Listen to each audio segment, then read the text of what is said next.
Nombre, chapitre 5.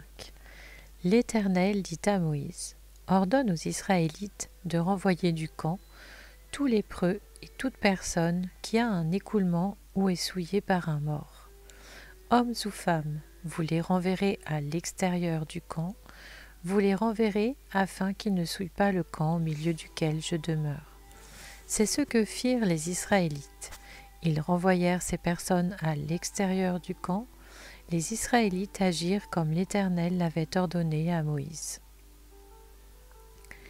L'Éternel dit à Moïse : Transmets ces instructions aux Israélites. Lorsqu'un homme ou une femme péchera contre son prochain en commettant une infidélité envers l'Éternel et qu'il se rendra ainsi coupable, il confessera son péché et il restituera l'objet mal acquis dans son intégralité en y ajoutant un cinquième. Il le remettra à celui envers qui il s'est rendu coupable.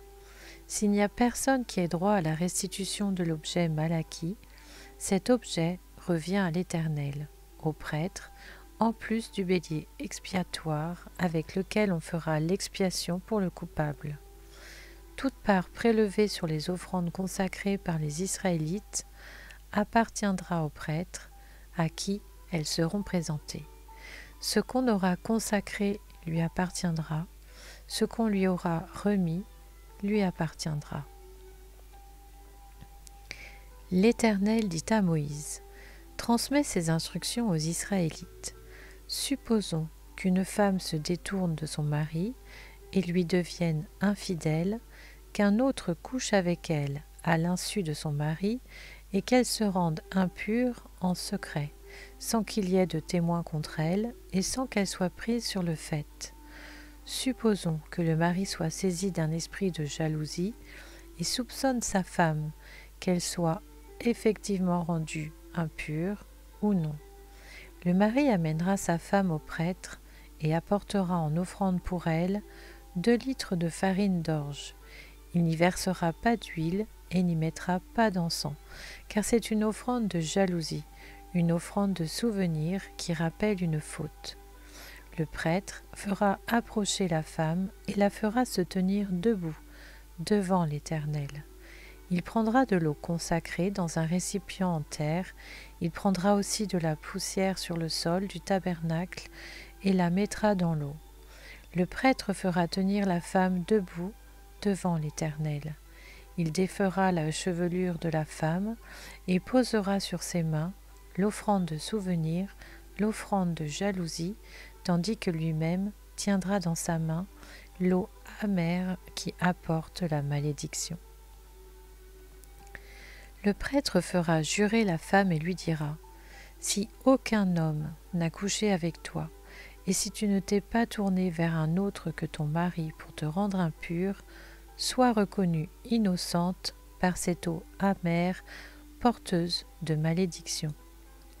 Mais si tu t'es tourné vers un autre que ton mari et t'es rendue impure, et si un autre homme que ton mari a couché avec toi, le prêtre fera jurer la femme avec un serment de malédiction et ajoutera : Que l'Éternel te fasse servir d'exemple dans les malédictions et les serments au milieu de ton peuple, en faisant dessécher ta cuisse et enfler ton ventre, et que cette eau, porteuse de malédiction, pénètre dans tes entrailles pour te faire enfler le ventre et dessécher la cuisse.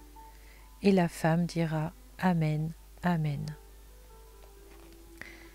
Le prêtre écrira ces malédictions dans un livre, puis les effacera avec l'eau amère. Il fera boire à la femme l'eau amère, porteuse de malédiction, et cette eau entrera en elle pour produire l'amertume. Le prêtre prendra l'offrande de jalousie des mains de la femme, fera le geste de présentation devant l'Éternel et l'offrira sur l'autel. Il prendra une poignée de cette offrande comme souvenir et la brûlera sur l'autel. C'est après cela qu'il fera boire l'eau à la femme. Quand il aura fait boire l'eau si la femme s'est rendue impure et a été infidèle à son mari, l'eau, porteuse de malédiction, entrera en elle pour produire l'amertume. Son ventre enflera, sa cuisse se desséchera, et cette femme servira d'exemple dans les malédictions au milieu de son peuple. Mais si la femme ne s'est pas rendue impure, si elle est pure, elle sera reconnue innocente et aura des enfants. Telle est la loi sur la jalousie pour le cas où une femme se tourne vers un autre que son mari et se rend impure, et pour le cas où un mari saisi d'un esprit de jalousie soupçonne sa femme. Le prêtre la fera se tenir debout devant l'Éternel et lui appliquera cette loi dans son intégralité. Le mari sera considéré comme innocent, mais la femme supportera les conséquences de sa faute. Nombre, chapitre 6. L'Éternel dit à Moïse: transmets ces instructions aux Israélites. Lorsque quelqu'un, homme ou femme, se consacrera tout particulièrement à l'Éternel en faisant vœu de naziréat, il s'abstiendra de vin et de boissons alcoolisées. Il ne boira ni vinaigre fait avec du vin, ni vinaigre fait avec une boisson alcoolisée. Il ne boira d'aucune liqueur tirée des raisins, et il ne mangera pas de raisins ni frais ni secs. Pendant toute la période de sa consécration, il ne mangera rien de ce qui provient de la vigne, depuis les pépins jusqu'à la peau du raisin. Pendant toute la durée de son vœu de naziréat, le rasoir ne passera pas sur sa tête. Il sera saint jusqu'à ce que prenne fin la période pour laquelle il s'est consacré à l'Éternel. Il laissera pousser librement ses cheveux. Pendant toute sa période de mise à part pour l'Éternel, il ne s'approchera pas d'une personne morte. Il ne se rendra pas impur à la mort de son père, de sa mère, de son frère ou de sa sœur, car il porte sur sa tête la consécration de son Dieu.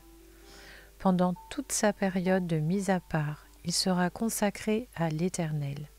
Si quelqu'un meurt subitement près de lui, et que sa tête consacrée devienne ainsi impure, il se rasera la tête le jour de sa purification. Il se la rasera le 7e jour. Le 8e jour, il apportera au prêtre 2 tourterelles ou 2 jeunes pigeons à l'entrée de la tente de la rencontre. Le prêtre sacrifiera l'un en sacrifice d'expiation et l'autre comme holocauste, et il fera pour lui l'expiation du péché commis à cause de sa mort. Le Naziréen reconsacrera ainsi sa tête ce jour-là. Il consacrera de nouveau à l'Éternel la période de son naziréat, et il offrira un agneau d'1 an en sacrifice de culpabilité. Les jours précédents ne seront pas comptés parce que son naziréat a été rendu impur. Voici la loi relative aux Naziréens. Le jour où prendra fin sa période de consécration, on le fera venir à l'entrée de la tente de la rencontre. Il présentera son offrande à l'Éternel, un agneau d'1 an et sans défaut pour l'holocauste, une brebis d'1 an et sans défaut pour le sacrifice d'expiation et un bélier sans défaut pour le sacrifice de communion, une corbeille de pain sans levain, 2 gâteaux de fleurs de farine pétris à l'huile et 2 galettes sans levain arrosées d'huile, avec l'offrande végétale et les offrandes liquides qui les accompagnent. Le prêtre présentera ces éléments devant l'Éternel et il offrira sa victime expiatoire et son holocauste. Il offrira le bélier en sacrifice de communion à l'Éternel, en plus de la corbeille de pain sans levain, avec l'offrande végétale et l'offrande liquide qui l'accompagne. Le Naziréen rasera sa tête consacrée à l'entrée de la tente de la rencontre. Il prendra les cheveux de sa tête consacrée et les mettra sur le feu qui brûle sous le sacrifice de communion. Le prêtre prendra la cuisse cuite du bélier, un gâteau sans levain de la corbeille et une galette sans levain.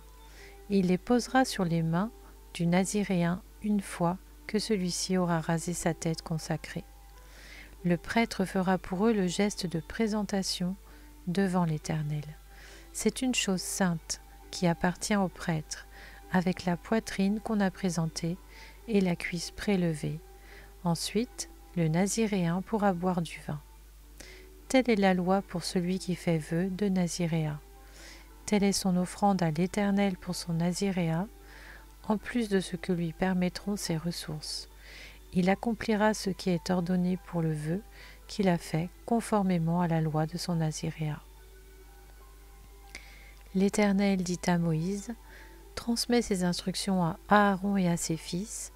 Voici comment vous bénirez les Israélites.